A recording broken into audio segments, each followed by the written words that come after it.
Tak habis bawa member je. Kau tak ada awet ke? Kau apa masalah kau sound aku ni? Ha? YZ Black ni daripada hari tu aku tengok komen. Aku nak tengok aku ada awet sangat kan? Jom. So guys, aku tengah tunggu dia guys. So korang nak sangat aku glowing awet. Hari ni aku bawa awet untuk korang tau. So wish guys, dia dah sampai. Benar hatiku hancur dan ku. Kita nak pergi makan mana? Hari ni kita nak pergi makan kat Damaskus. Awak suka makan makanan Arab ke? Suka. Suka. Okey, jom kita pergi tau. Okey, jom. Yo, ni lah Damaskus yang I cakap tu. Bestnya. Jom masuk. Ada lapar. Jom. Lapar ke? Jom.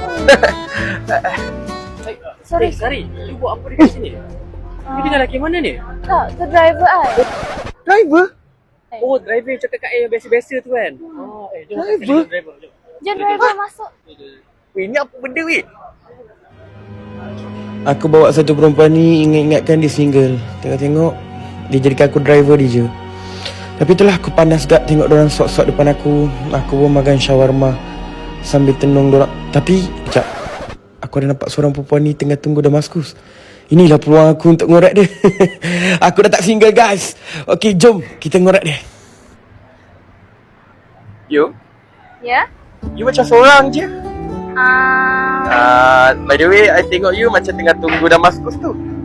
I ada lebih satu. You nak tak?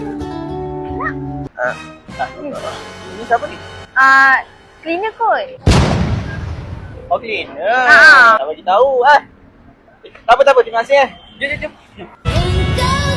Tu driver I. Oh, driver. Cleaner kot. Oh, clean.